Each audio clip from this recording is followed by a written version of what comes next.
Some crimes are shocking, but you can still look at them. You can follow what happened and understand it. But not this time. These are the cases that stay with you, because the moment you understand them, you wish you didn't. The details don't just disturb you, they stick, they replay, and they get worse the more you think about them. And the worst part is, none of this is exaggerated. Tonight, we're looking at 5 more true crime cases that are too dark for Netflix.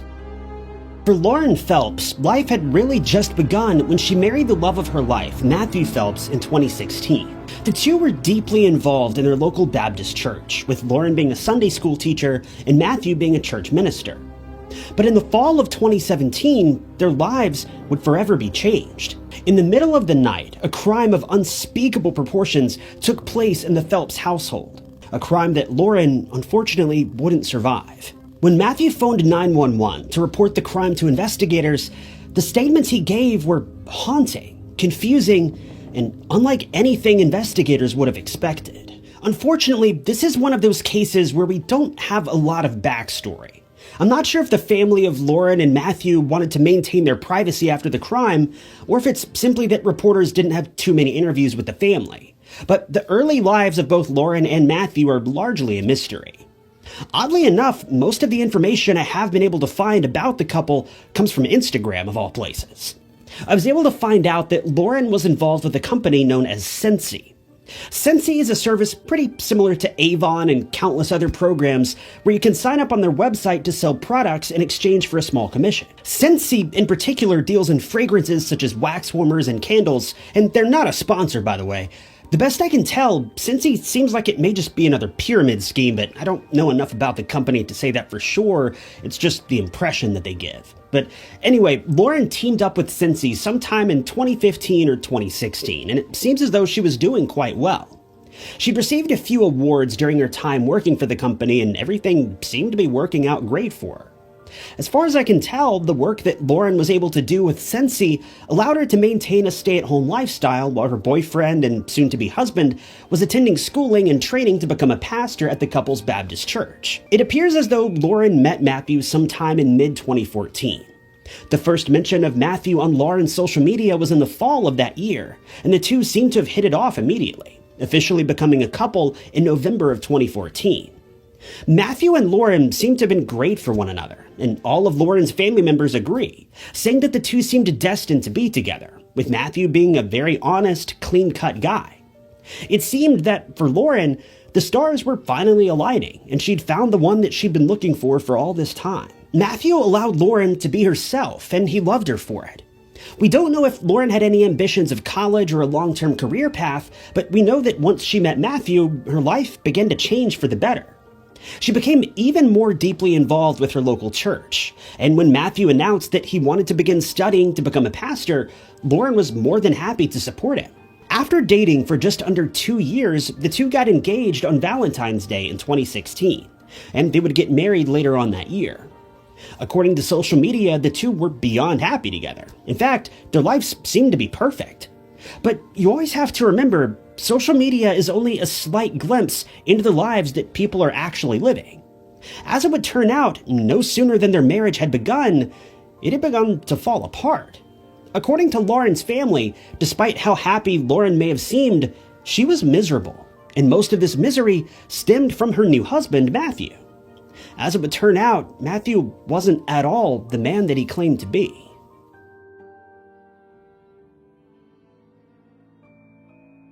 You would never guess it, but Lauren and Matthew were walking on very thin ice from the moment they got married.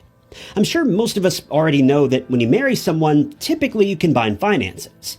I know there are certain couples out there that don't do this, but more often than not, couples share everything with one another, including their money. This is where things began to cause trouble for the Phelps household, though. See, when they were single, everything was working out great between Matthew and Lauren.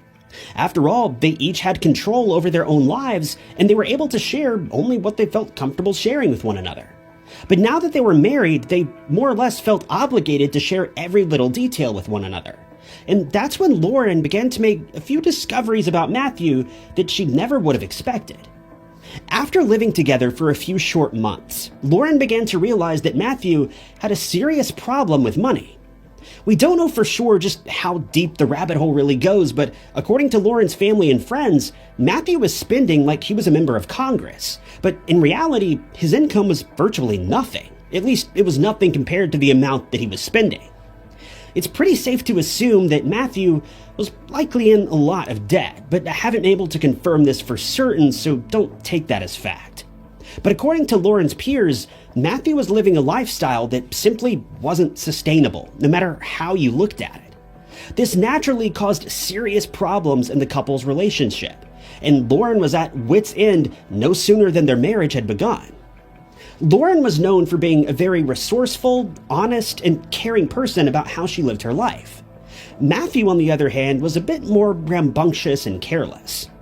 Lauren had spoken with him time and time again about the sheer amount of money that he was spending, and Matthew seems to have made every attempt to cut down on his spending, but he just couldn't shake the habit. After all, for some people, buying things can be an addiction, even a way to hide their pain and discomfort in various aspects of their lives. And this certainly seems to have been true for Matthew. Matthew was unhappy with his life. On the surface, he had everything: a beautiful wife, a fulfilling job, a nice car, everything most people would ever aspire to have. But that just wasn't enough for him. Lauren grew so concerned about Matthew's spending habits that she began limiting access that he had to their bank accounts. But even this didn't seem to work, as he'd always find ways around Lauren's safeguards. This led to one argument after another, and before they knew it, both Lauren and Matthew were at wit's end with one another. Lauren seems to have been set on working out whatever flaws the couple had, but she could only take so much. In mid-2017, Lauren had been speaking with a few of her friends about Matthew, and she began to fear that their relationship wasn't going to work out. No matter what she did, she felt like Matthew wasn't willing to cut back on his spending. And if the couple were ever going to start a family together, big changes would need to be made, but Matthew wasn't willing to make these changes. To top this off, Lauren had begun to suspect that Matthew was being unfaithful, but she couldn't prove anything just yet. At this point, it was more of just a gut feeling than anything else. Lauren did her best to see past Matthew's flaws, but they were becoming too large to ignore, and it was causing their lives to spiral out of control. While Lauren was obsessed with things like her cute outfits, Star Wars, dogs, and children, Matthew's priorities were elsewhere. See, Matthew wasn't the man that he portrayed himself to be. Matthew had a dark side. Contrary to Lauren's more lighthearted interests and hobbies, Matthew seemed to have had an affinity for horror movies and the macabre, particularly the movie American Psycho. If you've never seen the movie, a quick rundown is that the main character, Patrick Bateman, is an investment banker who lives a double life as a serial killer. According to Matthew's friends, he was truly obsessed with the film to a concerning degree. He even dressed up as some of the characters from the film on holidays from time to time. But things got much darker and much more concerning when Matthew was casually talking with one of his friends over drinks one day. This friend says that, seemingly unprovoked, Matthew brought up serial killers. But not only this, he confessed that he often wondered what it would be like to claim someone's life. Now, I'm sure this is a thought that's crossed all of our minds at some point in our lives, but Matthew seemed strangely curious. This wasn't just a passing thought for him. The friend said that he could tell there was a strange energy that encompassed Matthew as he pondered the thought of this. It wasn't too long after this that tragedy struck.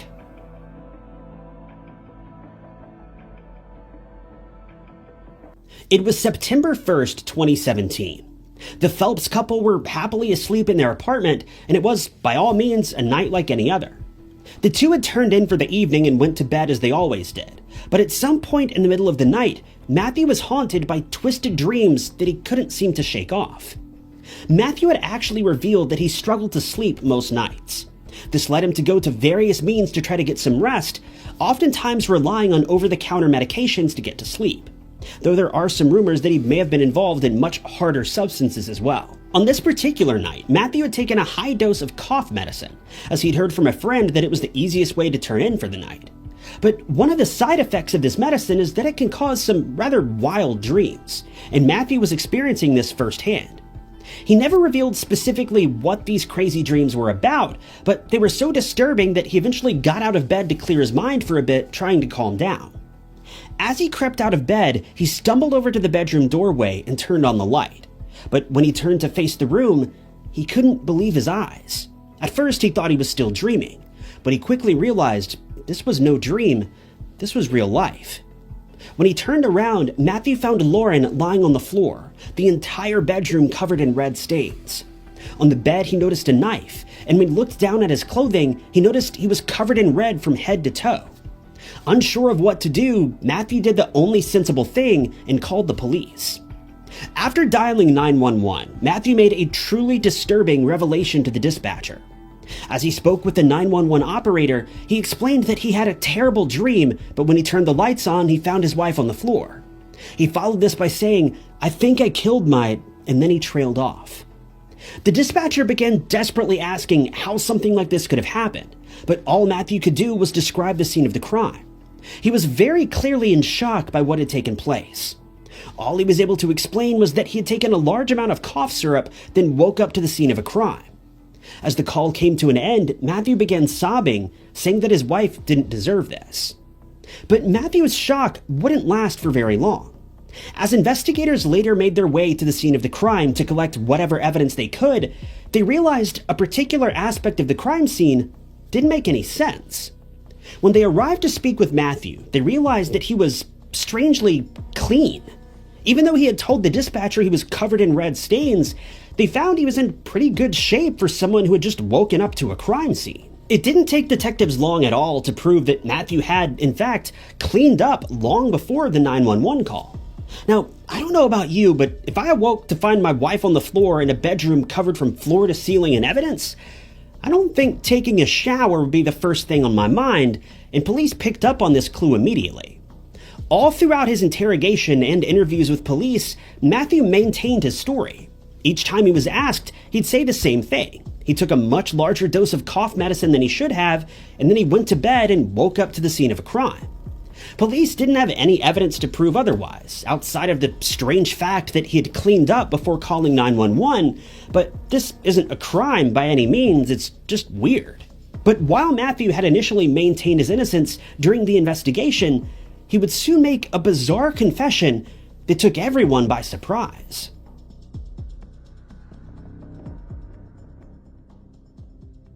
At this point, investigators were unsure of what to believe. The evidence told a clear story of what had taken place that evening, but the account that Matthew had given made an equal amount of sense, at least to a certain point. Matthew claimed he was under the influence of cough syrup when the crime occurred, and this appeared to have been true. But the manufacturer of the cough syrup in question explained that in their countless years of research, they found zero evidence that could link the medication to violence. Police were highly suspicious, but they weren't able to prove much of anything, at least not yet. As his trial was underway, Matthew was speaking with the judge who would be overseeing his case. As he spoke with the judge, Matthew's demeanor began to change. Up to this point, Matthew had shown no signs of remorse. In fact, when investigators spoke with him at the scene of the crime, they noted that he showed no significant signs of emotion, claiming he didn't even shed real tears. But as he spoke with the judge, Matthew underwent a major shift and actually admitted to the crime. He told his side of the story, and he opened up about the possibility of being responsible for the crime. Then, just a few brief moments later, he more or less confessed the cough syrup probably had nothing to do with his actions that evening.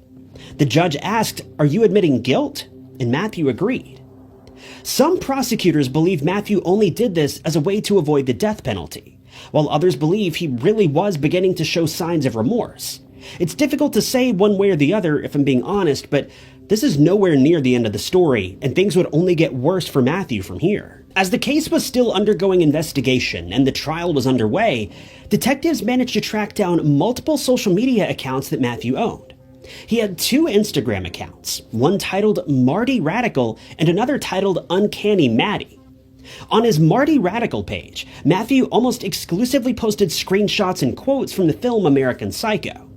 This account has since been set to private, so I can't confirm any of the specific posts that Matthew made, but the profile image from this account is still visible, and it's an image of Christian Bale from the film covered in red spatter, so it's pretty safe to say that the allegations there are most likely true.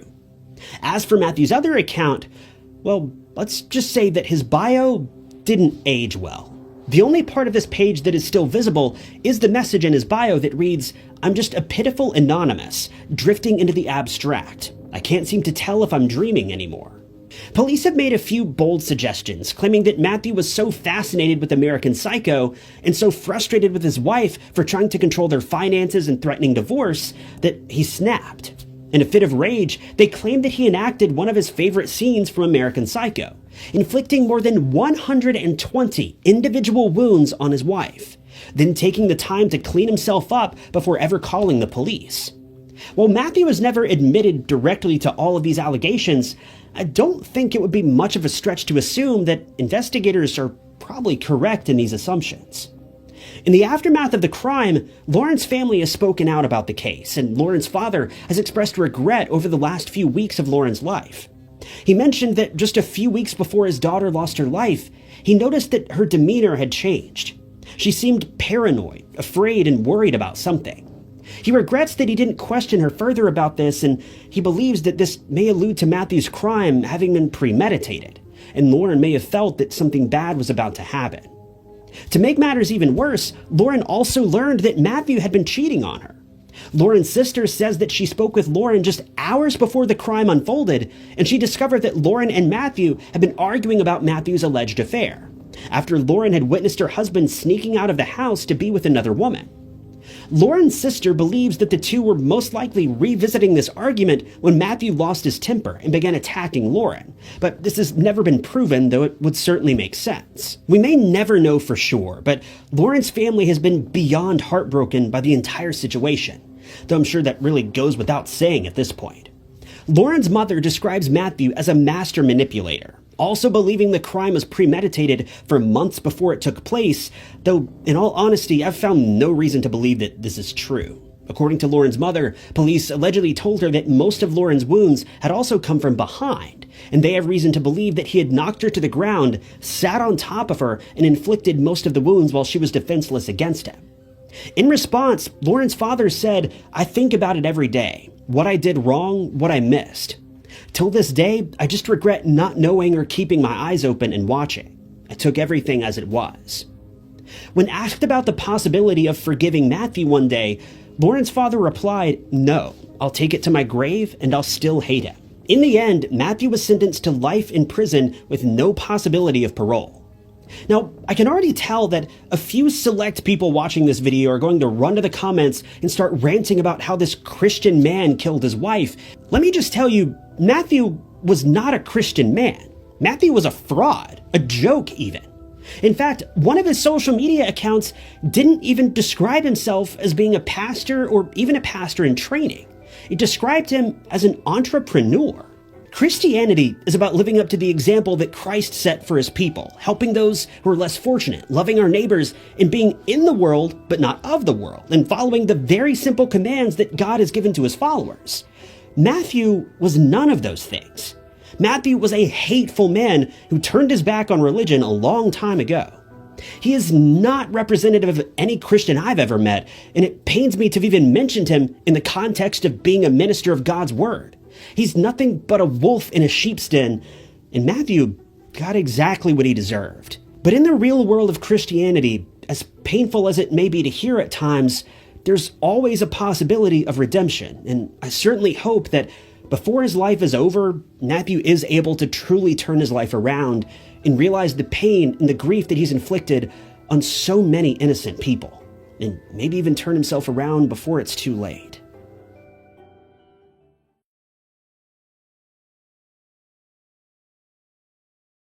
Holly Bobo was a 20-year-old girl from Tennessee who was studying to become a nurse. Midway through her studies, Holly unexpectedly went missing in April of 2011. The last time anybody saw Holly alive was when she was spotted by her brother inside the family's garage, speaking with a man sounding distraught and terrified. This unidentified man kidnapped Holly and forced her into a nearby patch of woods. Police were called, but it was too late. By the time they arrived, the man was gone. Holly Bobo was your average girl from Darden, Tennessee. She loved all things outdoors, as is evidenced by the many photos showing her and her family in camouflage outfits wandering the wilderness. But Holly wasn't the outgoing woman that she may have appeared to be on the outside. She was actually quite shy and timid, but was certainly confident in herself as an individual. Holly grew up in Darden, Tennessee, a relatively small community with a population of just under 3,000 people. Darden appears to be a fairly quiet, secluded area as far as I can tell, a great place to raise a family. Most people regard Darden as a middle-class community, with crime being very low and the cost of living being equally low. All things considered, Darden is the perfect place to settle down and begin life with the people that you hold close. When she wasn't spending time with her family in Darden, Holly was attending her usual college classes in Parsons at the University of Tennessee's Martin Parsons Center, studying to become a nurse. The center was a relatively small building that housed a few hundred students, predominantly teens and young adults, who were studying for a profession in the medical field. You can think of this campus as somewhat of an outlet, so to speak. For example, you may see large clothing stores in major cities. Take Kohl's, for example. But in smaller towns, you may only have access to a Kohl's outlet, which is more or less just a smaller version of Kohl's with fewer options.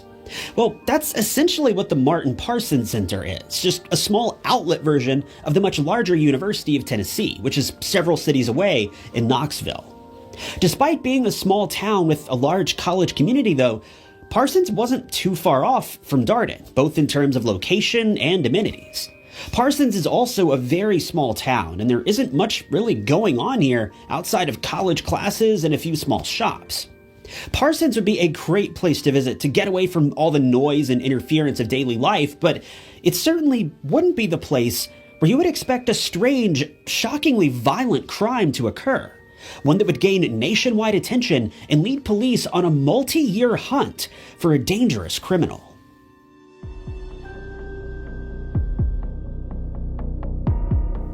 It was the morning of April 13th, 2011. Holly woke up early that morning at around 4:30 a.m. to begin studying for an upcoming exam. Everything went as expected for several hours.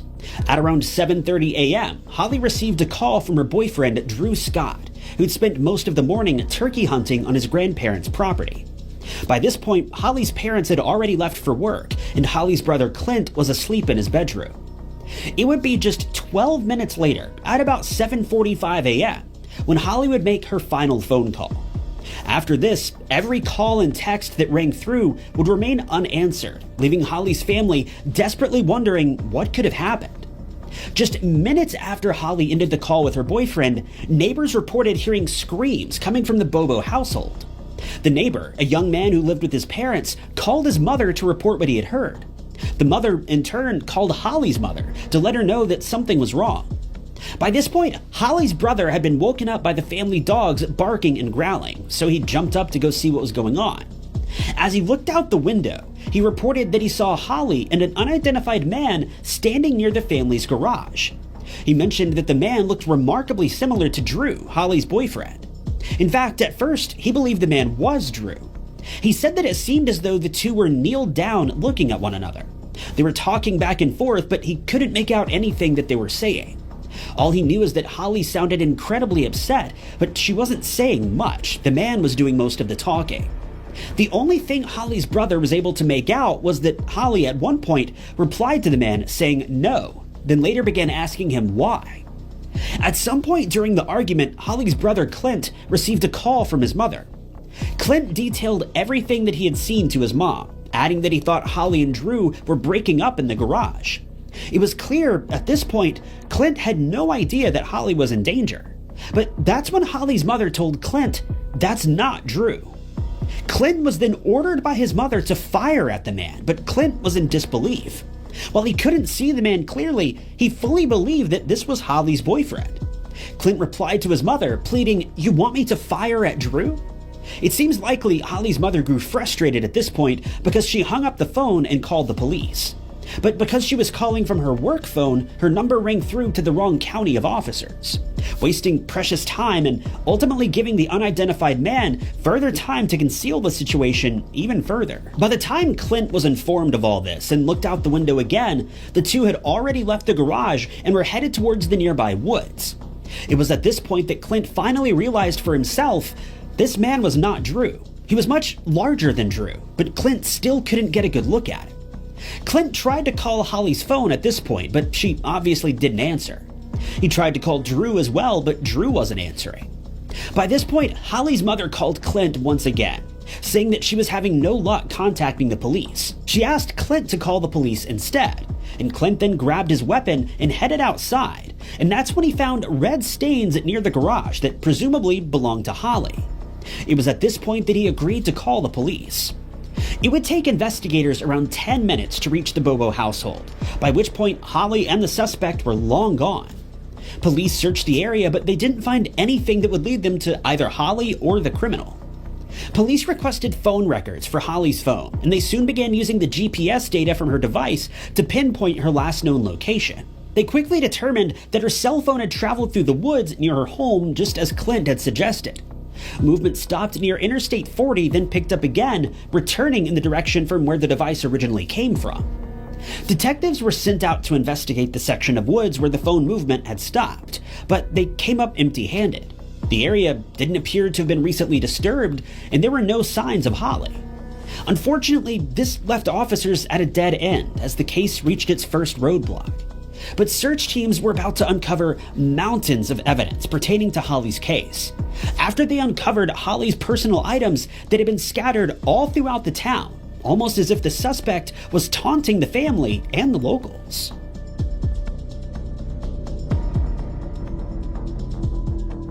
When officers went back to the family home and began speaking with Clint, he described the unidentified man as being about 5'10" and maybe as tall as 6 feet, weighing about 200 pounds with dark hair and a hat. He added that the man appeared to be wearing Mossy Oak brand camouflage and that he had a very deep, low voice. He couldn't make out any distinguishing features about the man's face.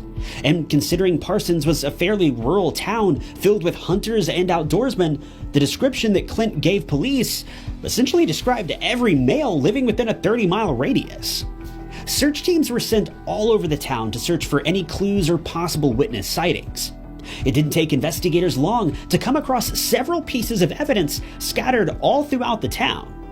As police patrolled the area, they found several items that belonged to Holly, abandoned throughout the town. They found her lunchbox, a receipt with her name on it, a card from her school, and some reports even claim that they found her cell phone and later her SIM card, though other reports indicate that the phone and SIM card were found in the woods, much closer to Holly's home, so take that as you will. Police initially narrowed down their list of suspects and began investigating one man in particular, named Terry Britt. Terry was a registered offender who fit the bill of the man that Clint had seen in the garage that day. Investigators went as far as wiretapping Britt's home and searching his property, but they ultimately found nothing of interest and he was cleared as a suspect. It wouldn't be until 3 years later, in 2014, that the case would see any more progress. Ginseng hunters were traveling through the woods near Interstate 40 when they came across a crime scene unlike anything they could have ever expected. Police were called to the scene and they unfortunately revealed that they had uncovered the partial remains of Holly Bobo. She was about 20 miles away from Darden. When investigators spoke with the owner of the property, he revealed it wasn't uncommon for locals to hunt in the area without permission, so he wasn't too terribly shocked that the hunters and investigators managed to find her there all these years later. When investigating the scene of the crime, police revealed that bones had been scattered all throughout the area, but that Holly had likely lost her life after taking a single round to the head. It was at this point that police revealed that they'd honed in on their primary suspect, but as it would turn out, they'd been investigating the man for at least 6 months prior to this discovery. But what makes things incredibly strange is that he was just one of 6 men who are believed to have had connections to Holly's case. And that's only the tip of the iceberg.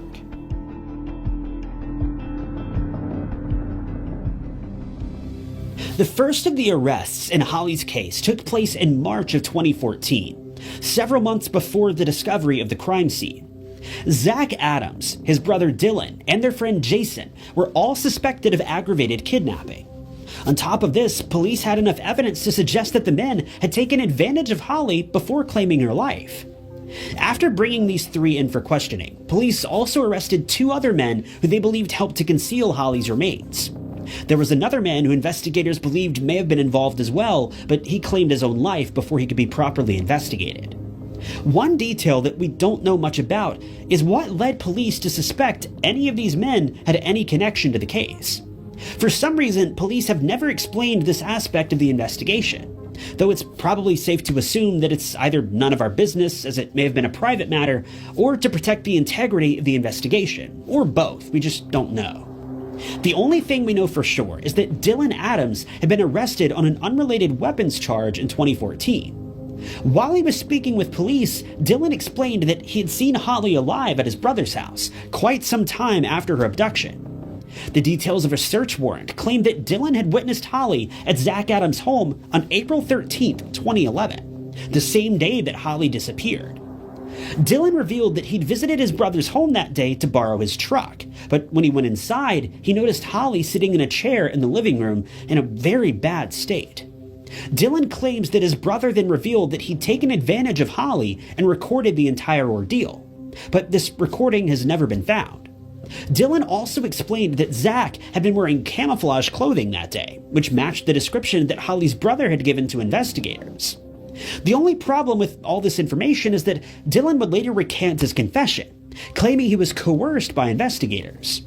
Worse yet, this seems to be true, because some of the finer details that he'd shared with police simply don't add up with the evidence that's been uncovered, and this may be why the aforementioned video has never been found, because it doesn't exist. Regardless of this, the confession proved to be useful enough to allow investigators to arrest Zach Adams, Jason Autry, and Shane Austin, all three of which were men who police heavily suspected were involved in the case, with Shane being the man that I mentioned a moment ago who took his own life before going to trial. This left Zach and Jason to tell their side of the story. In a dramatic turn of events, it didn't take police long at all to convince Jason that he would be looking at spending the rest of his life behind bars if he didn't help investigators close the case.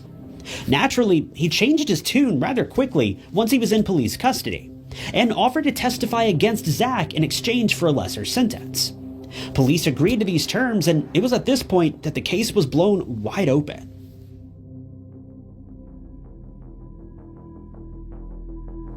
In the months leading up to the trial, an attorney for Shane Austin, the man who took his own life, spoke out against the police who were investigating the case, and announced that detectives had no evidence against Shane whatsoever. He claims that police were pursuing theories, hearsay, and rumors rather than actual evidence. He claims that they continually threatened Shane, leading him to believe he was going to be pinned for a crime that he didn't commit. His attorney claims that this is the reason why Shane took his life, and his family holds the police responsible for his demise. There's been no word of any lawsuits that may be filed, but I think it's safe to say that those will eventually be coming sooner or later. But by September of 2017, Zach Adams was sent to trial. During his trial, it was alleged that Clint, Holly's brother, actually knew her attackers. Jason, the man who agreed to testify against Zach, claims that he, Zach, and Dylan had all visited the Bobo household that day in order to teach Clint how to make illegal substances. At some point during this process, Holly found out about it and began to freak out, exiting the house while shouting. These would have been the shouts that the neighbor initially heard, prompting the police to be called a short while later. This would have explained why Clint was so reluctant to spring into action when it became painfully clear that his sister was in trouble, because he knew the attackers and what they were capable of. Once Holly began shouting and trying to flee the home, the men allegedly grabbed her and abducted her in order to keep her quiet. They later took her to a barn where they took advantage of her and took her life. The only problem with these allegations is that Clint claims they're untrue, and there's no real evidence to suggest that things took place one way or the other, so we're ultimately forced to take them as nothing more than hearsay and false rumors. Both Jason and Dylan gave conflicting accounts about what took place on the day that Holly disappeared. The most accurate form of the story that I can gather seems to suggest that following whatever took place at Holly's home that day, Holly was taken to the aforementioned barn. Zach, Dylan, and Jason were all involved somehow or another, with Zach being the mastermind behind the operation. Zach eventually attempted to claim Holly's life, then rolled her up in a rug, placed her in the back of his truck, taking her out to the woods off of Interstate 40. But once the trio arrived in the woods, they learned that Holly was still alive. This is what led to the single round to the back of her head. This weapon was later found abandoned in a body of water cleared of any fingerprints or DNA.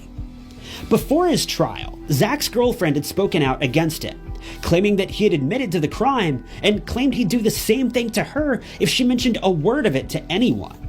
Zach had allegedly also threatened his brother Dylan with the same consequence if he spoke to anyone about the case. In the end, Zach was found guilty of all charges. He was sentenced to life in prison, with Dylan, his brother, being given 50 years, serving 35 before parole will be considered. Jason, on the other hand, doesn't appear to have played any active role in the crime outside of helping the two brothers cover their tracks. For his participation in the trial and the conviction, it appears as though he was allowed to walk away a free man. Now, I need to reiterate, the story of Holly's abduction and her subsequent demise have not been fully proven. There were so many lies and rumors being tossed around during the trial that it's difficult to make heads or tails of the situation. The story I shared regarding the consequences of events leading to Holly being dumped in the woods is purely the aspects of the story that make the most sense based on the evidence that's been found. In the end, there's so much more to the story that I couldn't share here because it would take literal hours to cover every aspect of the investigation and the arrests. So I'd urge you, if you're interested, take a closer look at this case on your own and establish your own conclusions. All we know for sure is that, for one reason or another, Holly was taken from this world far too soon by two sadistic and evil brothers who had nothing better to do with their time than wreak havoc on a small town and torment a young woman who just wanted nothing more than to live her life in peace. Holly's tragic demise has left a permanent scar on an otherwise beautiful town, and her memory will not be soon forgotten.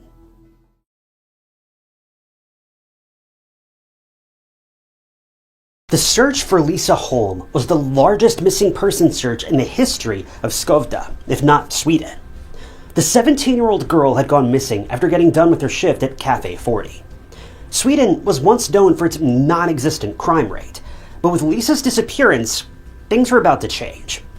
What happened to Lisa was beyond horrific. Just 5 days after Lisa vanished, her body would be found, and the media quickly dubbed her case the Milking Room Murder. For reasons that, well, you'll have to hear to believe.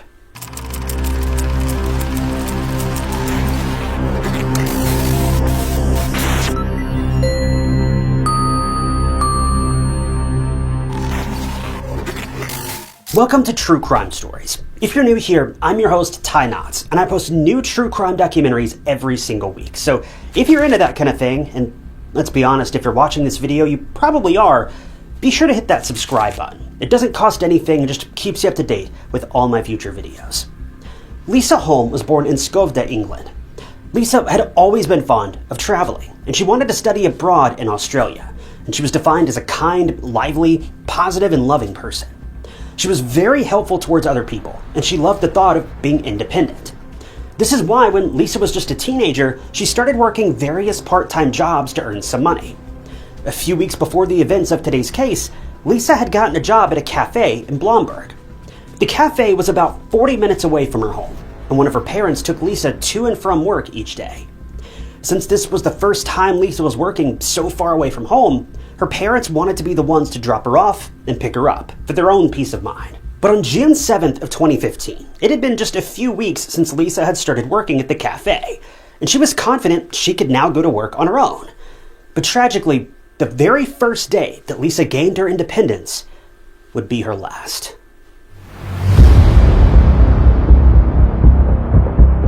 Lisa's parents had gotten her a moped for traveling to and from work. Even though her parents were a bit apprehensive about letting her go to work on her own, they knew how important it was for Lisa to experience this on her own. So on June 7th of 2015, Lisa grabbed her stuff, hopped into her moped, and headed to the cafe without any problem. The cafe was busy. People were going in and out, and time flew by. Before Lisa knew it, the clock struck 6 p.m. and it was time to wrap everything up, and Lisa sent a text to her dad a little before 6:30 saying she'd be home soon. Back in Skövde, Lisa's parents were happy and relieved that their daughter had finally gotten free from work and she was on her way back. They were grateful that things had gone by uneventfully. But that wouldn't be the case for long. Sometime later, Lisa's dad received a call from Lisa, and when he picked it up, there was something weird on the other end of the line. Lisa's dad kept calling her name, but he heard other people in the background and some disruption like car doors opening and slamming shut before the call got disconnected. This incident put Lisa's parents on edge, but they chalked it up to just being a pocket dial. Maybe Lisa was on her way and her phone accidentally pressed some buttons and called her parents. So they waited for Lisa to come home. But 40 minutes went by, then an hour, and then 2 hours, and Lisa still wasn't home. This was very unsettling for Lisa's family. The ride from Blomberg to Skovda should have taken around 40 minutes, maybe 50 if Lisa was running late, but it had now been close to 3 hours and Lisa hadn't made it back home. So what was going on? Lisa's family constantly called her while waiting on pins and needles. They were sure that Lisa had gotten into an accident or something. So after waiting longer than necessary, Lisa's dad got into his car and made the drive to Blomberg. He was driving slowly, hoping to catch Lisa on the road making her way back home. But as he got closer and closer to his destination, well, the more fearful he became. There was no sign of Lisa on the way. When Lisa's dad reached the cafe, he looked around for her, and the first thing he saw was Lisa's moped. He was instantly relieved. He immediately thought that Lisa had stayed back with some friends for a little hangout or something. But as he got closer to the moped, he noticed something alarming. Lisa's helmet was still hanging on the side, and her keys were in the ignition. Why would Lisa leave her keys and moped unattended like this, unless the moped had been abandoned? Her dad looked around for a bit more, and when he couldn't find Lisa anywhere, he called the police at around 10 p.m. and reported 17-year-old Lisa Holm missing.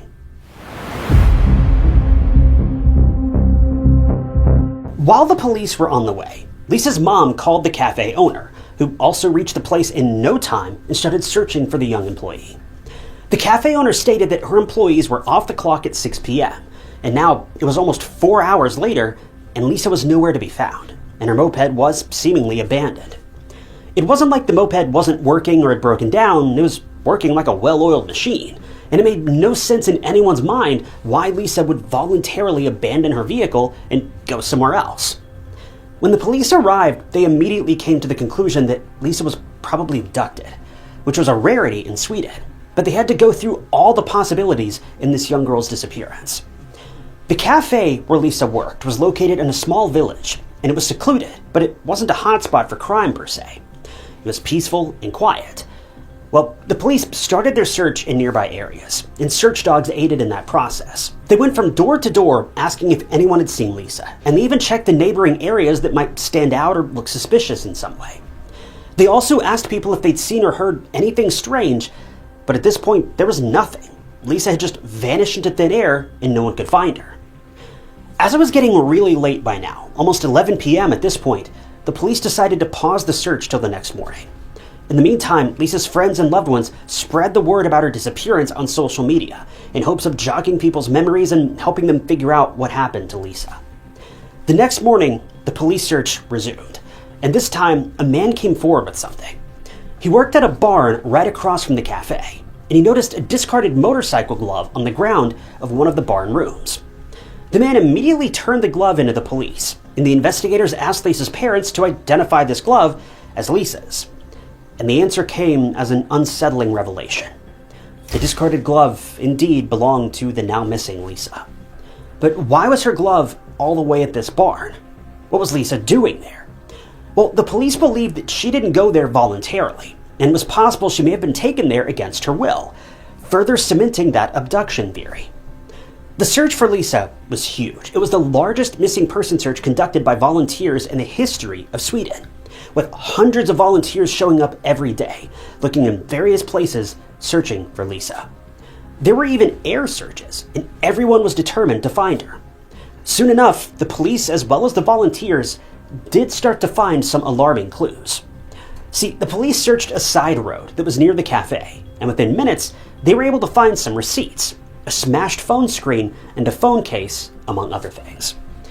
Deeper searches of this roadside led the police to find more parts of that broken phone. Lisa's parents recognized the phone, or parts of it, and the cover as Lisa's. Things were not looking good. Lisa had gone missing, and now her phone was broken to pieces, and her belongings were scattered on the side of the road near the cafe. Over the next few days, Lisa's ID, her moped license, and her house keys were all found dumped on the side of the road, covered in overgrown grass. The same day, a volunteer, who was actually Lisa's dad's friend, had a strange feeling about the barn across the street. As he approached closer to the barn, he noticed something was amiss. The police tape had been ripped off. This was really unsettling, but against his nerves, the man decided to go into the barn, and within minutes, he was able to find a small earring on the floor. When this earring was showed to the police, it was sadly Lisa's. And when they searched around the barn, they noticed soiled walls, which was a really bizarre sight. A sample of the waste was collected because the investigators had a strong inkling that this would lead to some answers, and it turned out it did.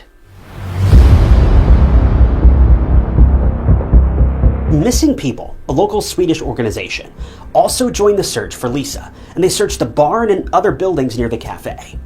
When they reached the place near the barn, they were stopped by two people in a car who told the volunteers that police had already searched that area. Now, this interaction left the workers of Missing People uneasy. Why would some random people try to stop them from searching a specific area for a missing girl? Regardless, after the car sped off into the distance, the workers resumed their search, and they found some things. They found a pink motorcycle jacket, as well as headphones hidden under some branches. The police were called, and sure enough, the jacket and headphones belonged to Lisa. The property was soon littered with police and forensic teams, and that was when they saw something else in the distance. It was a shed. It was really small, and it was used as a changing room for the barn workers. It also looked like someone had been in the shed recently. See, the shed was surrounded by overgrown grass, but the grass leading up to the door looked like it had just been walked on. So the police decided to look into the work shed too. But as soon as they stepped into the shed, they were hit with a disturbing and rancid odor. It was a nightmare inside. They didn't need any more confirmation that something bad had happened there. When the detectives looked around, their eyes went to a cluster of clothing lockers against one of the walls. Most of them were empty and closed, while one was filled to the brim and wide open. The police checked all of the lockers one by one, but as they reached the stuffed locker, they removed the clothing and miscellaneous items inside, and what they saw literally made them jump out of their skin. And they were police officers. They've seen much worse, but this was horrific. Stuffed inside the narrow and tiny locker space was the body of 17-year-old Lisa Holm. She was partially clothed, and someone had used a rope to end her life.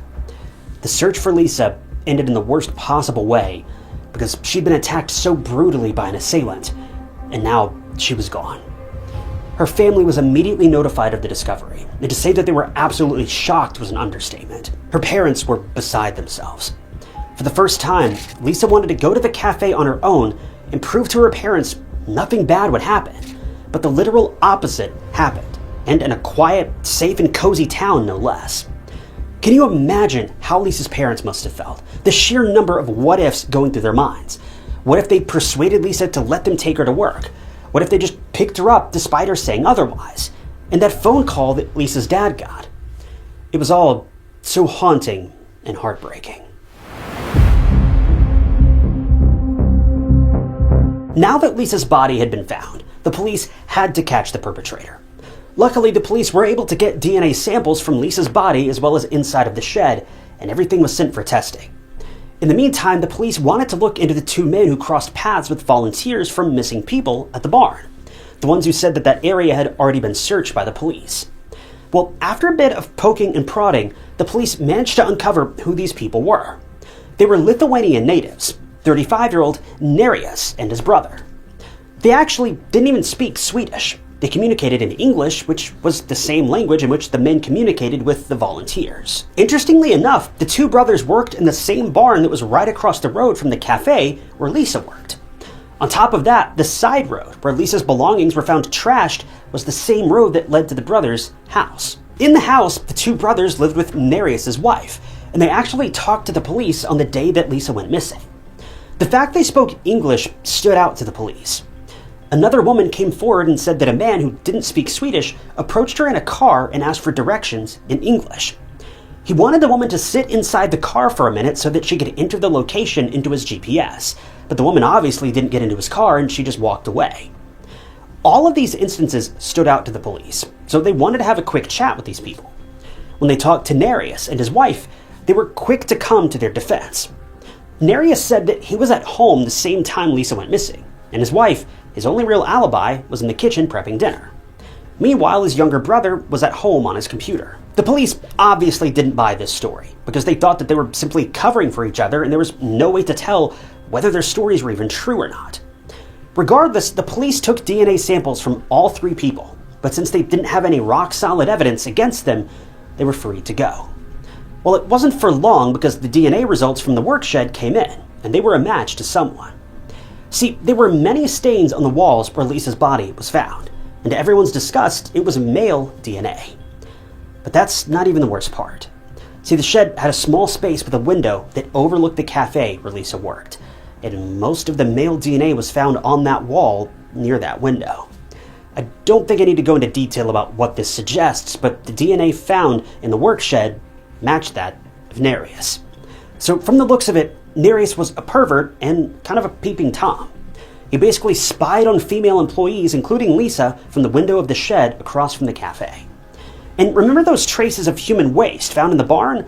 Well, that was also Nereus' doing. It was theorized by the police as well as crime scene experts that the perpetrator probably underwent a rush of adrenaline during or after committing the crime and had no control over his bodily functions, and he soiled himself. The nail in the coffin was found in another adjoining room in the barn. It was used as a milking room for cows, and inside they found the same rope that was used to murder Lisa, as well as Lisa and Nereus' DNA all over the room and on the pipe to which the rope had previously been tied. When Nereus' room was searched following the discovery of all this incriminating evidence, detectives found strands of blonde hair that matched Lisa's. Nereus had been caught, but he and his wife were still holding on tightly to their story. They stressed that someone was trying to frame Nereus, and he was not involved in whatever happened to Lisa whatsoever. That was until the police talked to Nereus' younger brother, and he became Nereus' eventual downfall. See, the younger brother was unable to keep up lying to the police, and he came forward and said that in reality, Nereus was not home when Lisa went missing. And according to his wife, and initially even his younger brother, Nereus was at home between 6 and 8 p.m. on the evening of June 7th of 2015, and he only went out after 8 p.m. to go to a local gas station to get some food. Well, this time, Nereus' younger brother had a completely different story. He said that Nereus basically forced his brother to tell everyone that he was home between 6 and 8 p.m., and when he asked where Nereus truly was, his brother began to unfold everything. He said that Nereus had gone missing for most of the evening, and he actually came back home at around 7:30 or close to 8 p.m. that night. His appearance was shaggy, his clothes were dirty as if he'd taken a roll in the dirt, and he immediately took off his clothes and put them in the washing machine, which was unusual behavior because Nereus never washed any of his clothes immediately. They usually just went in the hamper. To make matters worse, when the police checked Nereus' electronics, they found something very disturbing. Nereus frequented adult websites and watched really questionable adult videos, which bordered on being illegal. Even though there was no definitive evidence of Nereus forcing himself on Lisa during the attack, it's speculated that he got a kick out of seeing people suffer and be in pain. And so following these findings, Nereus was arrested for Lisa's murder and was awaiting trial. What was so astounding was that Nereus' wife stood by him the entire time of his trial. She never once believed her husband to be the perpetrator, and the couple even went as far as blaming the younger brother, saying he was the one who murdered Lisa and somehow planted Nereus' DNA all over the place. Well, no one was convinced because the only person who didn't have an alibi was Nereus himself. The prosecution presented their arguments and stated that Nereus had been eyeing the cafe for a long time by the barn window, spying on unsuspecting young women. On June 7th, it's believed that Nereus lured Lisa into his car as she was leaving work, under the pretense of asking for directions. Lisa somehow got into Nereus' car, and that was when she was overpowered. Nereus then drove to the barn where he ultimately ended Lisa's life in the milking room and soiled himself from the twisted excitement of it all. It's believed that he then loaded Lisa's body into his car and then drove to the work shed, getting rid of Lisa's belongings on the dirt road in the process. He then stuffed Lisa's body into one of the lockers, covered it with clothes, and walked out of the work shed all within an hour, which is terrifying to think about. Well, 5 months following Lisa's murder, on November 17th of 2015, the verdict was finally given. Nereus was sentenced to life in prison in Sweden. He was placed in a high-security prison, but he later appealed to be transferred to Lithuania in hopes of reducing his sentence there. He was ultimately transferred to his native country in 2017, and even managed to get a lower sentence, as low as 15 years. But this happiness was short-lived, because his original conviction was reinstated the same year, and he was going to stay behind bars in Lithuania for the rest of his life. Lisa's funeral was held on July 7th of 2015, approximately a month after her murder, and she was laid to rest in Cedars Church outside of Skövde. The Holm family endured a tremendous loss, and they hoped and prayed that their daughter's murderer never gets any mercy. But one more thing would happen, and it would lead to a very unsatisfactory end to this case. I hate that we're still talking about Nereus, who doesn't deserve any more attention, but it was reported that he was picked on and bullied in prison, to the point that he was beaten black and blue. This harassment followed Nereus all the way to Lithuania, too.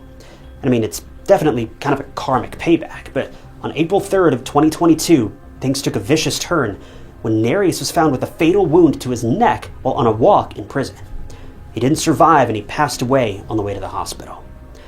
It is devastating that Lisa's family had a taste of justice, but just 7 years into that sentence, they'd be left with no more satisfaction at the fact that their daughter's killer was suffering behind bars, because now he was killed by a fellow inmate. Lisa's family, they're just heartbroken. Not only that their daughter's killer got off so easy, but that any of this happened in the first place. For the Holm family, there really wasn't any justice. There wasn't any reprieve. There wasn't any silver lining. They were just met with hurt on top of hurt. But if there is any justice to be had, they can rest easy knowing that Lisa's killer, he may have gotten away with it in this life, but his punishment won't be so light in the next.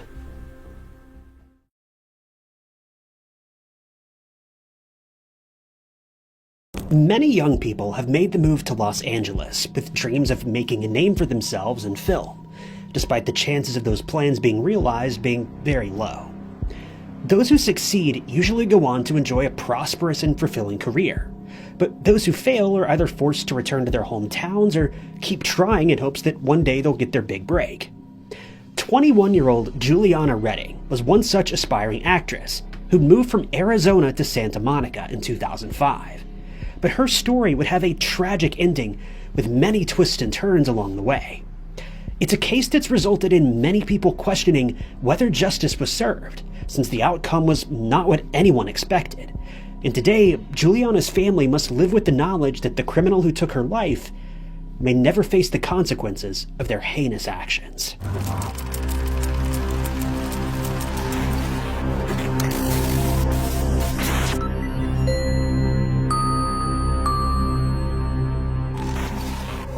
Juliana grew up in Tucson, Arizona, where she attended South Point Catholic High School, and by all accounts, she had a great childhood.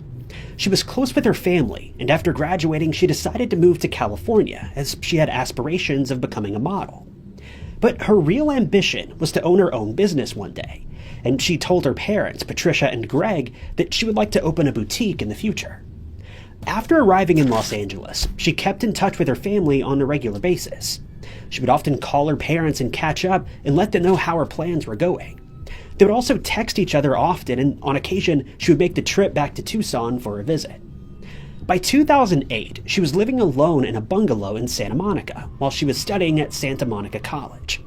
To make extra money, she worked as a hostess in a restaurant while looking for opportunities in modeling or acting. For the time being, Juliana seemed content with her situation. But all of that would change on the 16th of March of that year, when Patricia found out that she couldn't make contact with her daughter. What's known is that Juliana played a round of golf on the 15th of March, after which she returned to her bungalow and opted to spend the night in, watching TV, specifically Seinfeld reruns. The following evening, Patricia became increasingly concerned when she received a call from Juliana's neighbors, who informed her that they hadn't seen her at all that day, and her dog was seen inside her bungalow, but the place seemed completely deserted.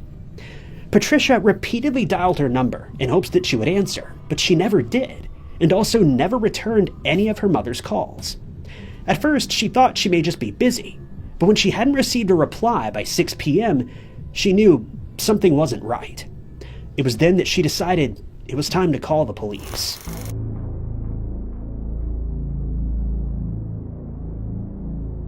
Patricia explained the situation to investigators and asked whether they could do a welfare check, to which they agreed. Officers traveled to the bungalow and looked around outside, but saw nothing out of place or suspicious. Her car was still parked in the driveway, which suggested that she should be home, but the bungalow was silent. But when they entered the building, they knew something strange had happened. They noticed a candle burning in the bungalow's main entrance, and then immediately detected the odor of natural gas, which they then discovered was coming from the gas stove that had been left on, but the burner wasn't lit, meaning the entire room was now essentially a time bomb. Then they made an even more unsettling discovery. After searching through the house, they walked into the back bedroom, and here they found Juliana. Unfortunately, she was no longer alive. It didn't take detectives long at all to realize that she had been strangled, but it was also obvious that she put up quite a fight against her attacker. From all indications, it seemed that a violent struggle had taken place throughout the apartment. This theory was confirmed when it was revealed that Juliana's DNA was present under her own fingernails, suggesting that she was attempting to remove her attacker's hands from her throat. There were very few clues as to who had ended her life, but one thing that was certain was whoever entered the apartment had plans to cover their tracks by blowing up the apartment. They'd hoped that the gas emanating from the stove would react with the lit candle, thereby creating an explosion that would have wiped out a lot of evidence at the scene. It's believed that thanks to the age of the building, the gas never had a chance to build up enough to cause an explosion.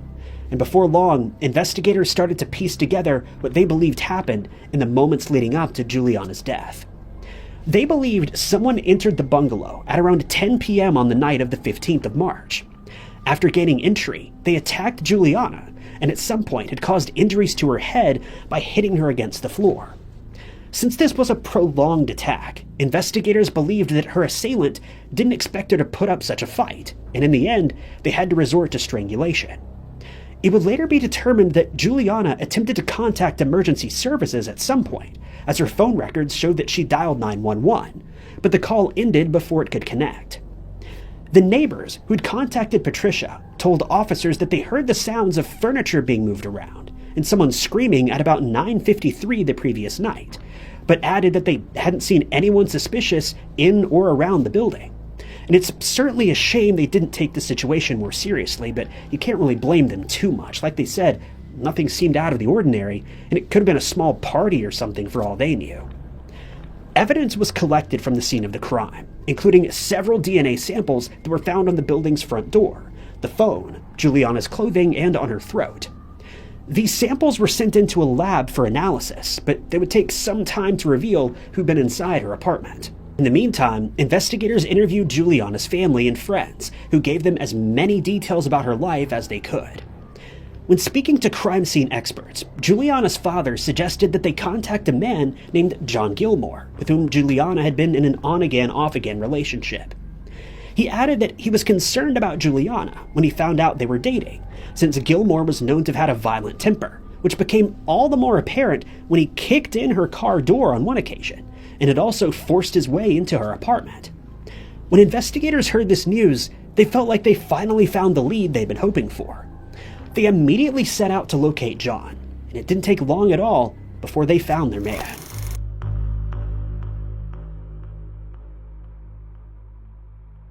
When John Gilmore was interviewed, he stated that he'd been to Juliana's place that Sunday morning, but got no answer at the door, despite her car being parked in the driveway. He looked in through the security gate, but could only see the burning candle, though he'd never smelled any gas. When asked about the violent incidents that they'd been told about, he admitted that he and Juliana had on occasion gotten into fights, one of which took place that Saturday night when they started arguing about his plans for the evening. He'd called her to tell her that he was planning on spending some time with some of his friends that night, and this must have irked her, since she abruptly ended the call. He claimed that she then decided to spend the evening with one of her own friends, and he ended up going to a house party at a residence a few miles from her apartment.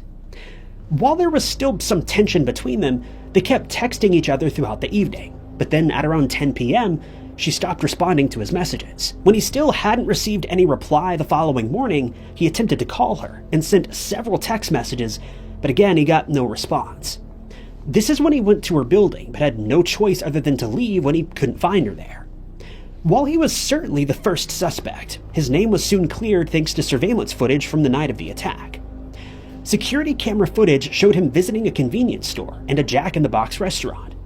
Several people from the house party were able to confirm that he was there when the attack took place, since they saw him there between 9:45 and 10:15 p.m. His innocence was fully confirmed when it was revealed that much of the DNA found in the apartment belonged to a woman, not a man. And police now had a lot of unanswered questions. They then started the task of speaking to all of the women in Juliana's life. There was suspicion that someone who knew her might have become jealous of her looks or her lifestyle, or that there was some sort of love triangle involved.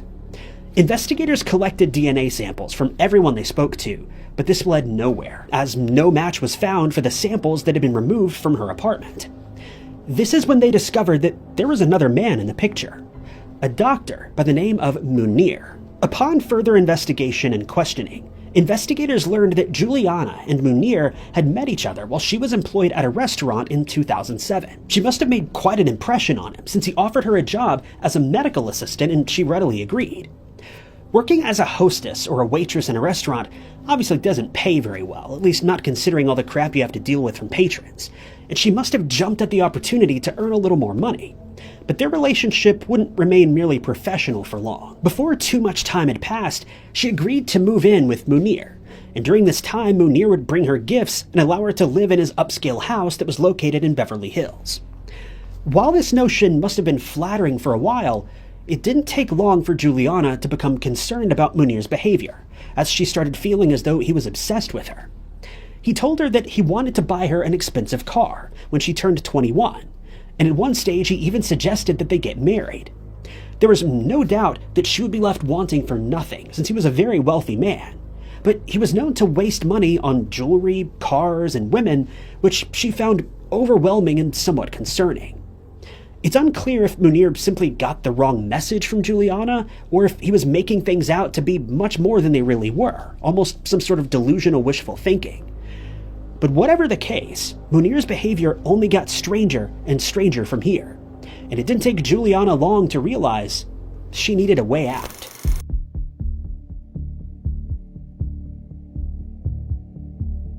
Juliana eventually got her wits about her and decided she needed to end the relationship with Munir, after which she relocated to the bungalow in Santa Monica, which was being paid for by her father.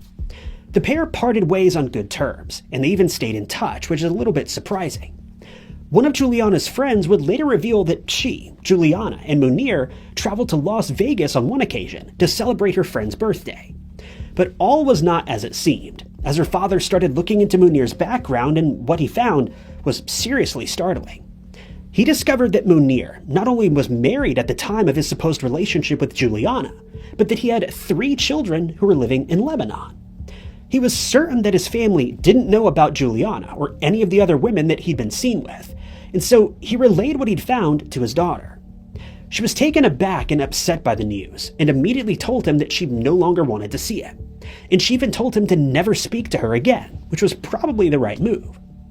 While Juliana and Munir were no longer on good terms, her father, Greg, who was a pharmacist, still kept in touch with Munir, since they'd been working on a business deal together, but it never came to fruition as the deal fell through after Greg became concerned that Munir was running his business somewhat illegally. Evidence was quickly beginning to stack up against this man, and it quickly became clear he simply wasn't the man he portrayed himself to be. Investigators found it strange that Juliana had her life ended just a week after this deal had gone sour, and they soon started suspecting that Munir knew much more than he was letting on. But bear in mind, his DNA was not found at the scene of the crime. They were unable to interview him at the time, since he'd left the country, go figure, but they decided to start digging into his past in the meantime. Since he was known to have had a somewhat sordid history with women, they started looking at the women who'd worked for him in the past. They had a suspicion that the female DNA found at the crime scene may somehow be connected to Munir, but they had no proof to confirm these suspicions.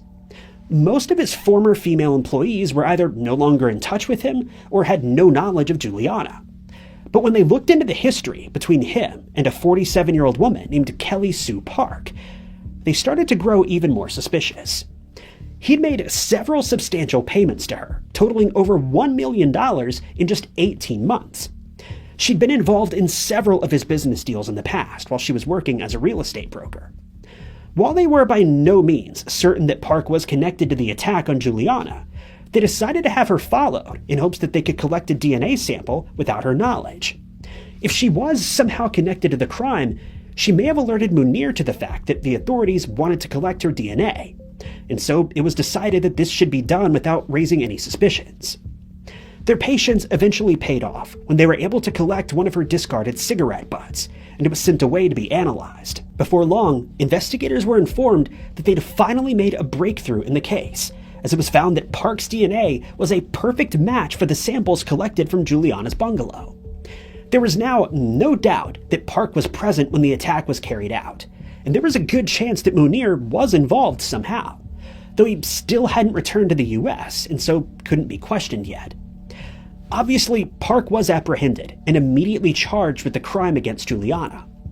It's believed that Munir found out about her arrest just a few days later, since he suddenly vanished into thin air, though it's believed at the time he was likely somewhere in Lebanon, possibly to avoid being tracked down by the police.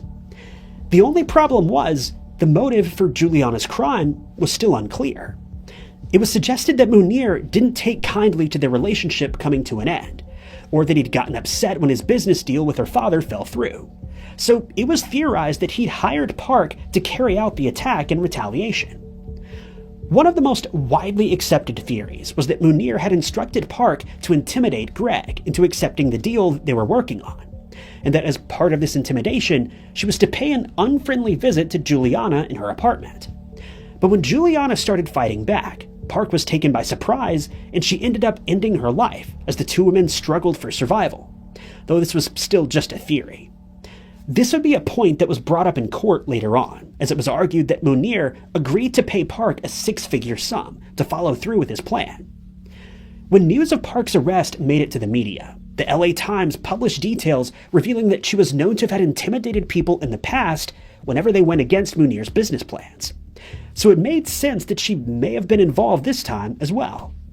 On one occasion, she intimidated a bank manager who had also canceled a deal, and on another, she was told to intimidate one of his clients who'd failed to keep up with his payments as promised. But despite the wealth of evidence found in Juliana's bungalow, and DNA placing her at the scene, Park decided to plead not guilty to second-degree homicide charges.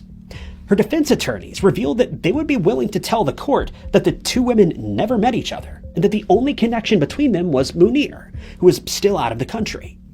The prosecution, on the other hand, intended to reveal that Park had been hired by Munir as an enforcer, and that her attempt at intimidation ultimately led to Juliana's life being ended. But this didn't have the intended effect. The judge in this case ruled that this theory could not be used during the trial, since there was no solid evidence to back it up, and instead the state would have to rely on evidence found at the scene, including the DNA that was matched to Park. They would also mention the fact that Park stood nearly 6 feet tall, and that she was an intimidating and self-assured woman who could easily fulfill the role of an enforcer or intimidator if Munir ordered her to do so. This woman was genuinely scary to be around, and she apparently just had a personality and energy about her that was just difficult to get past. The evidence against Park had mounted, and it seemed all but certain that she would be found guilty of ending Juliana's life.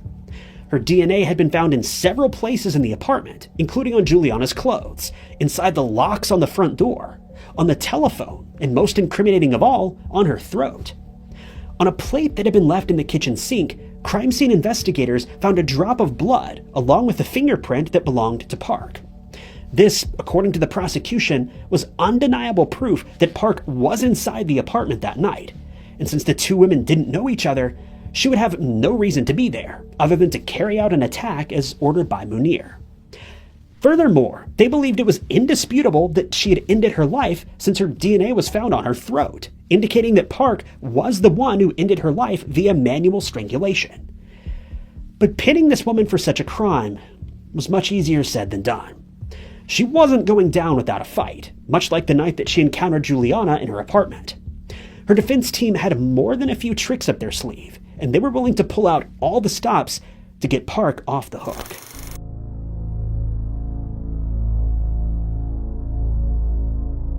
Kelly Park's defense team had a different theory that they claimed cast doubt on the suggestion that she was in the apartment with Juliana on the night of the crime. Since there were no witnesses that night, they contended that there was too much uncertainty as to what had transpired, and furthermore, they theorized that Park's DNA could have ended up in the building through DNA transfer. This occurs when someone touches an item belonging to someone else, and that item is then found at a crime scene, resulting in an innocent person being suspected of a crime when it's discovered that their DNA is present. Another example of this is when an item is touched by two people, resulting in DNA from one person being transferred to the other. In other words, Park may have touched an item that was also touched by Juliana's killer, and they then unwittingly transferred her DNA to the crime scene. In this case, they made reference to a towel that was possibly used by Park when she was in Munir's Beverly Hills home 5 months earlier. They suggested that the killer committed the crime and then attempted to remove their fingerprints and DNA with the use of that same towel, transferring Park's DNA to the scene in the process.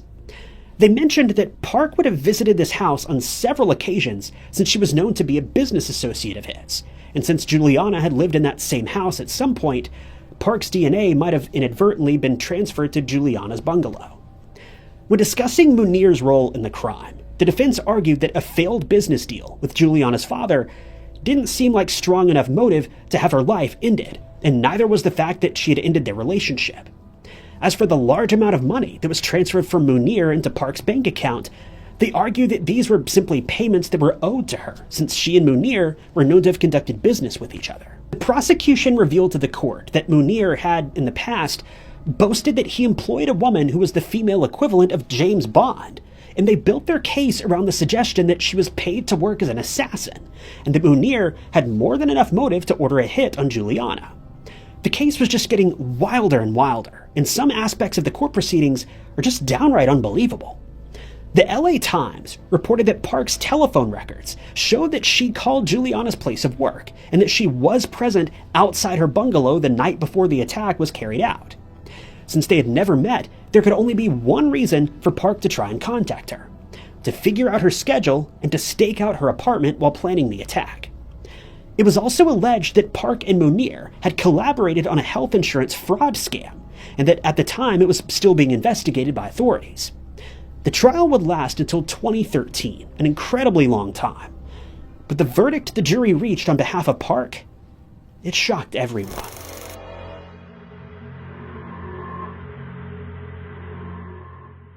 After all the court proceedings had been carried out, the jury found Kelly Sue Park not guilty.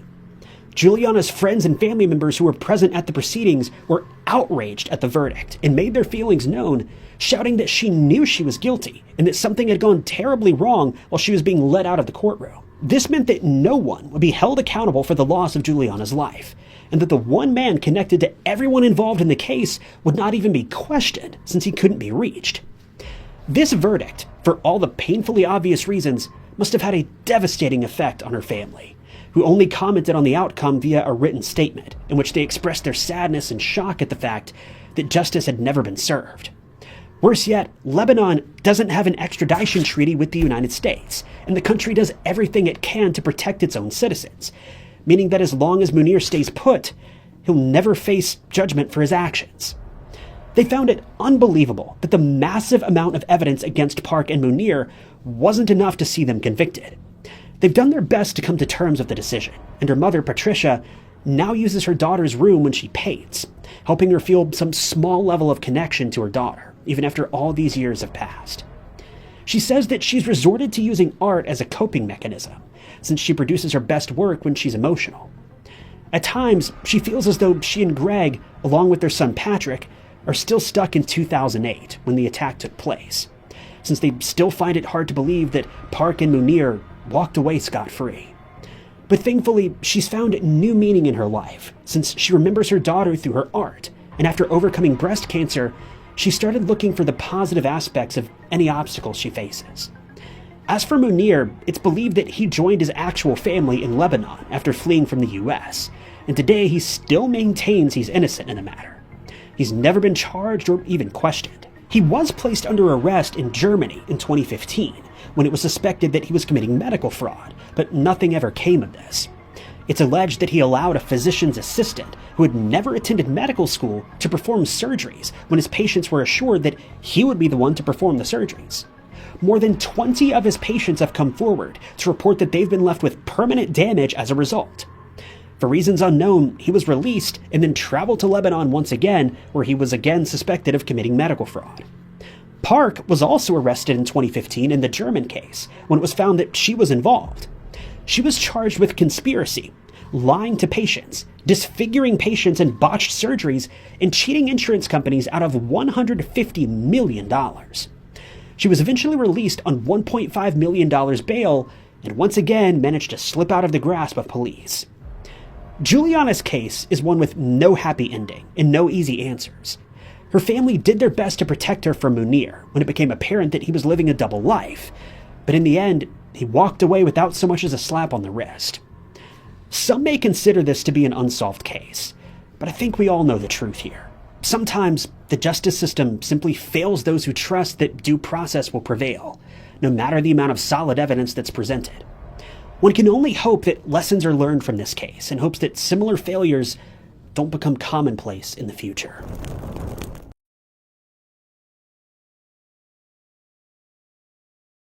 Home Depot is not an unfamiliar name. Having over 2,300 stores across the US, Canada, and Mexico, Home Depot is the world's largest home improvement retailer, selling things from tools, construction materials, to everything that comes under the umbrella of renovation, remodeling, and maintenance. But for the Bromfield family, the name Home Depot thrust them back into the nightmare that took place on August 19th of 2012, when their 21-year-old pregnant daughter, Alicia Bromfield, was found lifeless in a hotel room. The harrowing case of Alicia Bromfield could have been prevented because Alicia did all of the right things to stop a cycle of torment, yet she still lost her life, not only that, but her unborn baby's life as well, all because of one obsessive person.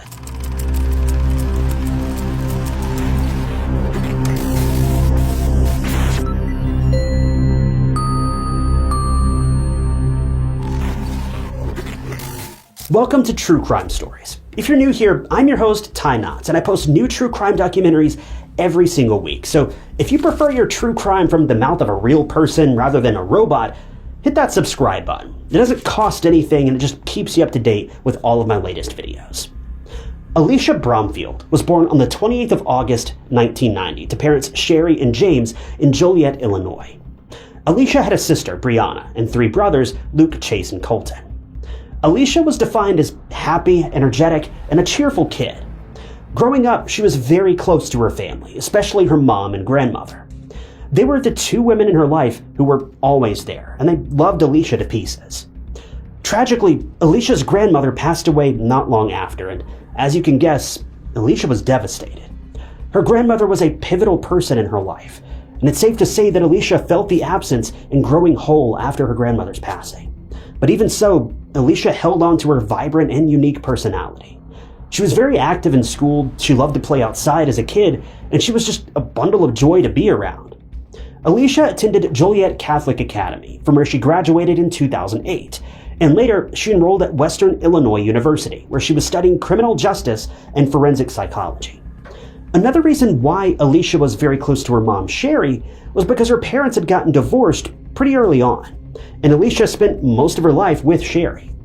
When Sherry met another guy and eventually married him, Alicia was over the moon for her. She was really happy that her mom had finally found someone, and she was the type of person who loved big families. Alicia also wanted to have a family of her own. She knew deep in her heart that she was born to be a mom, and if there was one thing Alicia wanted more than anything, it was to have a big, happy, and loving family. When Alicia was 16, she started working for Grand Flower Growers. She would make breathtaking flower arrangements, and those would then be sold at Home Depot near her. She loved it there. It was a job that was easy to manage since she was a full-time student, and she enjoyed flaunting her creativity with flowers and putting a smile on her customers' faces. Also, her job as a florist paid her during the off-season, so that was a huge plus for Alicia. A high school student with a flexible and decent paying job? I'm sure no one would pass up on that. Heck, when I got out of high school, I was a self-employed TV repairman making like $50 a week, so Alicia definitely had it made. But as perfect and as ideal as her job was, Alicia faced some problems at work, but not from unpleasant customers or the stress of dealing with large last-minute orders. Instead, the root of the problems was someone who was her superior. He was 35-year-old Brian Cooper. 16-year-old Alicia had just started working at Grand Flower Growers, and she caught the attention of her boss and supervisor, Brian. Now, initially, the two had a very normal working friendship. They would chat about their work, their day-to-day life, and things like that, but soon, things changed for Brian. He wanted more from Alicia. He wanted an exclusive relationship with her, but Alicia always rejected his advances. First of all, she was only 16, whereas Brian was 35, which is alarming and totally inappropriate in itself. And even if that wasn't the case, the man should have gotten the message when Alicia instantly turned down all of his advances. Now, I'm sure this was super hard for Alicia because, think about it. This was technically her boss, and it was super awkward for her to keep Brian and his creepy advances at bay while still trying to mind her business at work. Brian was someone Alicia saw and interacted with daily, so it was a tough position for her to be in. Also, it wasn't easy for Alicia to just quit her job like that. She was a struggling student who needed the money. And well, the job paid well, so to throw all this away for a creepy boss just felt unjustified. Even though Brian was being very pushy with Alicia and kept pursuing her, it's important to know that Alicia never reciprocated. She tried to keep things professional, but clearly Brian didn't get the message. Now, Alicia wasn't naive. She didn't let her boss harass her. She made several complaints to the company about Brian being very crude and inappropriate. According to Alicia's complaints, if she ever rejected Brian, or if he saw her talking to another guy, then he would resort to calling her very inappropriate names. Brian was just a terrible excuse of a person who couldn't take a woman's rejection. And each time, instead, he got verbally aggressive. Brian, being the terrible boss that he was, also abused his authority and denied Alicia lunch breaks and even made her work long hours just to taunt her and show her that he was in charge. It's so infuriating to see Brian casually abuse his authority as a boss or supervisor just because Alicia didn't want to be his girlfriend. But speaking of girlfriend, Brian would also go around and tell the other employees that Alicia was his girlfriend and that they were going out when they clearly weren't. Brian somehow got a kick out of spreading these false rumors about him and Alicia. And need I remind you, this was a middle-aged man, and she was just a high school kid at this time.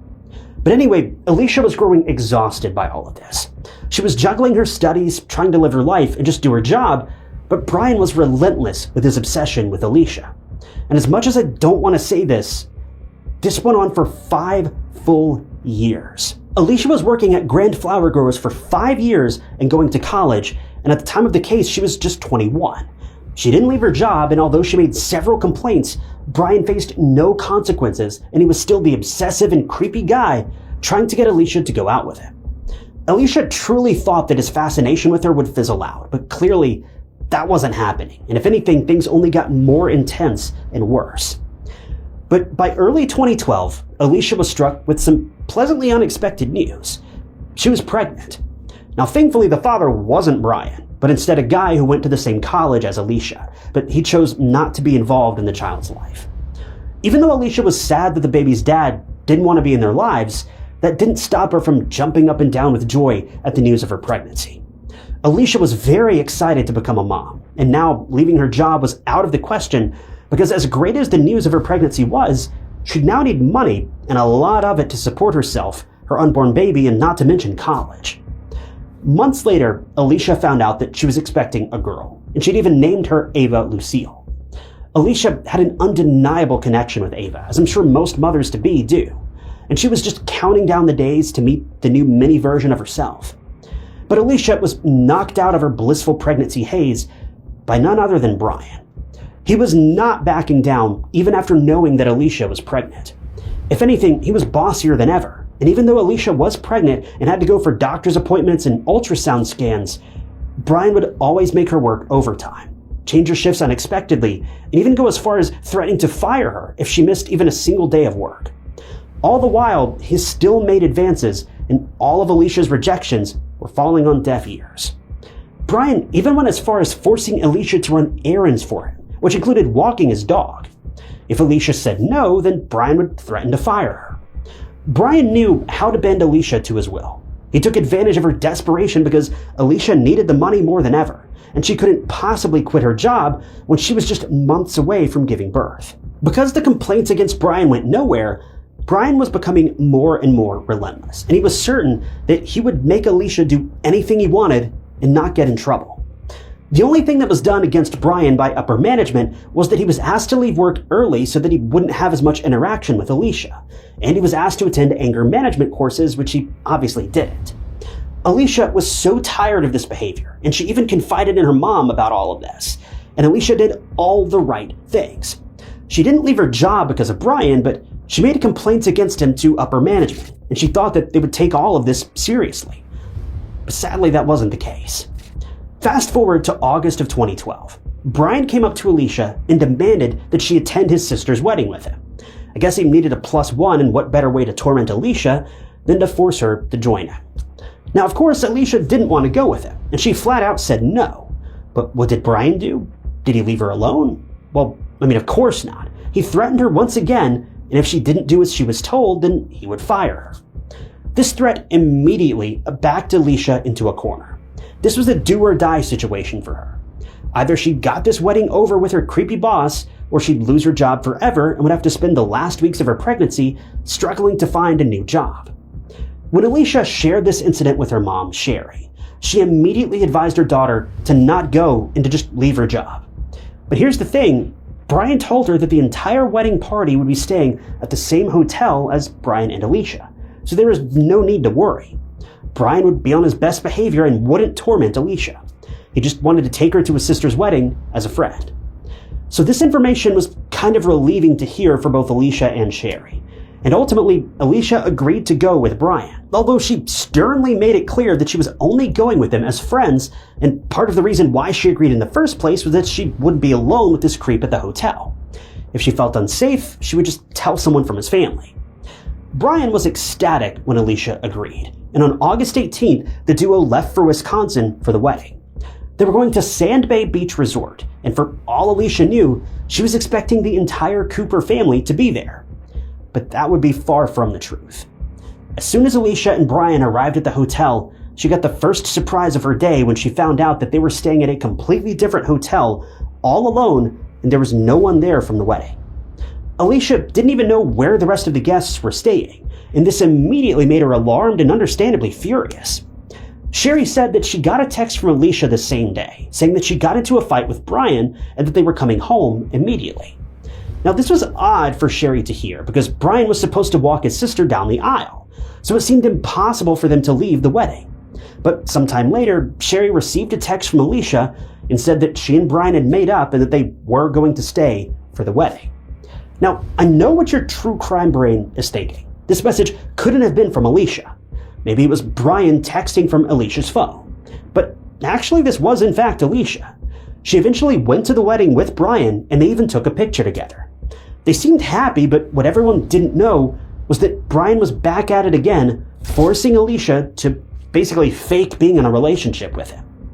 Alicia had finally had enough of all this. Not only was she not interested, but she was also fed up. She just didn't want to be in a relationship with this creepy man, who also happened to be her boss. Alicia shut down the conversation by saying that she was done, and once this wedding was over and they were back in Illinois, she wasn't ever going to have even a professional friendship with him anymore. And can you really blame her? Brian was pestering her for over 5 years, and truly Alicia had had enough. But it wasn't like she could just leave. She was in Wisconsin. Brian drove her there, and she needed him to take her back. And once the wedding was over, well, that was her only way to get back home. Now, this caused Brian to get angry at Alicia. He finally understood that Alicia was not going to tolerate his behavior any longer, and he wouldn't have the chance to pursue and harass her anymore. Brian did leave her alone, but throughout the night, he was sulky, marinating in all of this rage and unchecked anger, and to make matters worse, he also started drinking. Finally, the wedding wrapped up, and Alicia and Brian made their way back to the hotel. Now, they were staying in the same room with one another, but they did have different beds, as if that was enough to make Alicia feel any safer. I'm sure Brian forced her to share a room with him, and if Alicia had it her way, then she'd give everything to not spend another moment alone with this creep.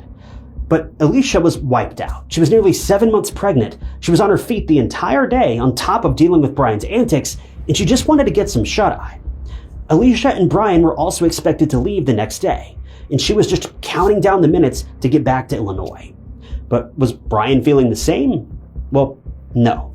He was dreading the next day. He knew that this was the last time he would pester or control Alicia, and that made him see red. He was so angry at Alicia for rejecting him, for not reciprocating his advances, and for pushing him away, and sadly, this would lead to a terrifying end. Brian sat down on the couch, drink in hand, and watched Alicia sleep for almost 2 hours. As a final resort, he woke Alicia up and asked her out on a date one last time. When Alicia said no, that was when Brian couldn't control his surging anger anymore. No was the last thing Alicia said before her tragic and inevitable end. Brian gave himself just a second before he launched himself at Alicia. She woke up obviously startled, but Brian was relentless. He was ready to end Alicia's life with his bare hands. Alicia struggled to breathe and even begged for her baby's life, but it was useless. And tragically, Brian was successful in ending her life.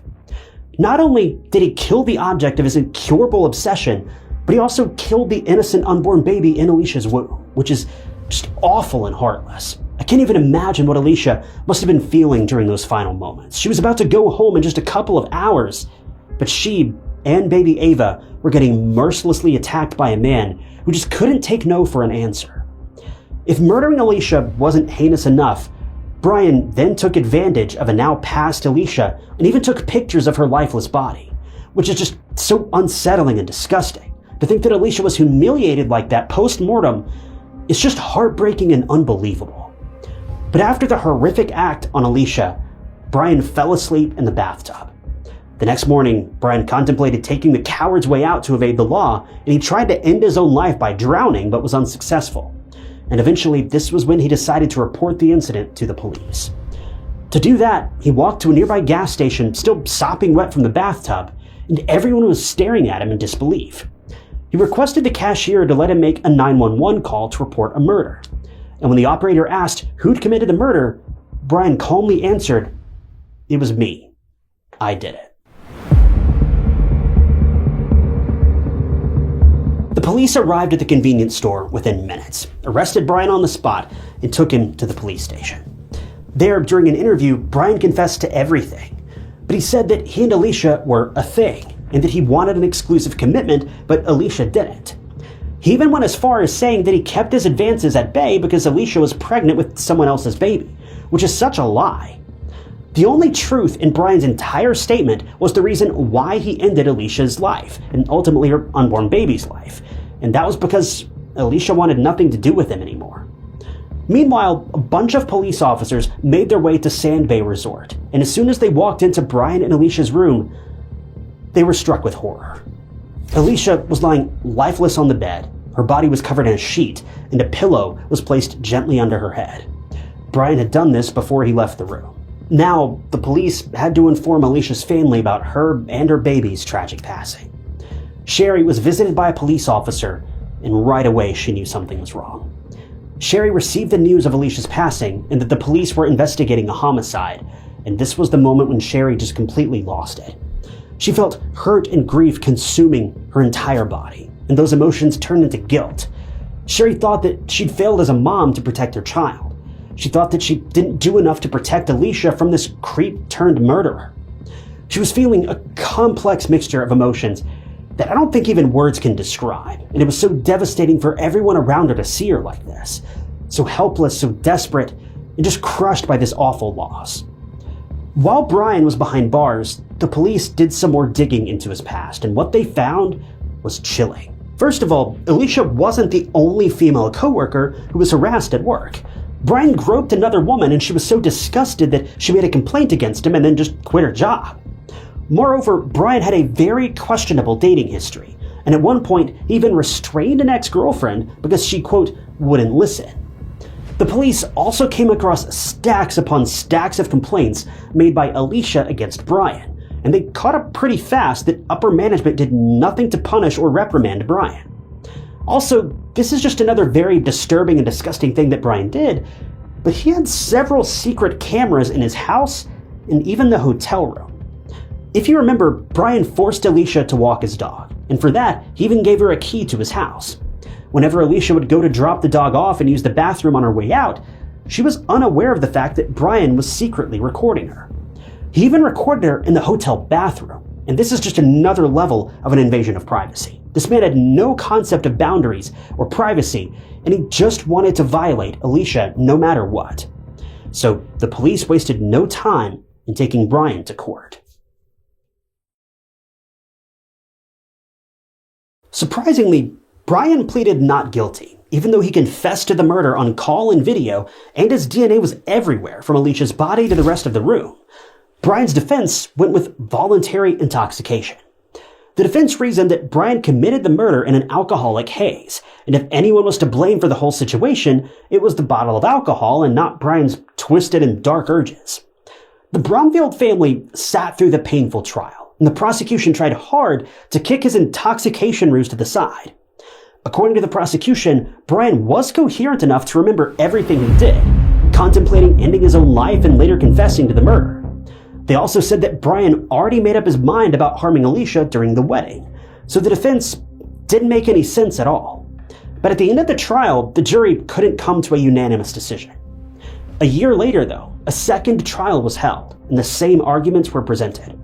This time, the jury came forward with a verdict, and Brian was found guilty of 2 counts of first-degree intentional homicide, one for Alicia and one for her unborn baby. On July 27, 2014, 2 years after the fateful attack on Alicia, Brian was sentenced to 2 life sentences. He's now incarcerated at Dodge Correctional Institution in Wisconsin. It is a maximum security prison which was formerly known as Central State Hospital for the criminally insane. It's the same prison where Jeffrey Dahmer, Ed Gein, and several other infamous serial killers were imprisoned. Chris Watts, the man who ended his pregnant wife and 2 daughters' lives for another woman, is also serving his 3 life sentences here. So it's safe to say, Brian won't be seeing the light of day anytime soon. Alicia's and Ava's deaths were a tragic blow to the Bromfield family. Sherry said that all she felt towards Brian was rage, and it consumed her every thought. But after Alicia and Ava's funeral on August 25th of 2012, Sherry decided to channel all of her anger into something that would make people remember Alicia in the best way. So this is what she did, and the Purple Project was born. It was Alicia's legacy in every way. Purple was her favorite color, and the project aimed to provide financial aid to single mothers, something that Alicia needed, which was why she couldn't leave her job or her disgusting boss. The project also provides grief coping programs for parents who've lost a child. The Purple Project also organizes various events like the Night of Hope, which was an honorary event on the 12th anniversary of Alicia's passing, and the Grief Retreat. Speaking of the workplace, Sherry also filed a wrongful death lawsuit against Home Depot, as well as Grand Flower Growers, for not taking Alicia's complaints seriously and letting Brian get away with everything. And in the end, the companies were held liable for Alicia's and baby Ava's deaths. We can only hope that Alicia's family can move on after this sudden and tragic loss, because Alicia and Ava had so much to look forward to in life, but everything was taken away from them in an instant. It's very easy to say, quit your job, but it's not always so easy to actually do. Workplace harassment is not uncommon, and that is terrifying. Even though many workplaces encourage a healthy work environment, there are always monsters out there who can prey on people's desperation and take advantage of their power, just like how Brian took advantage of Alicia's situation. Guys, don't let yourself become a true crime case. If this situation sounds in any way similar to your own life, you've got to find a way out. You're worth so much more than this, and so was Alicia.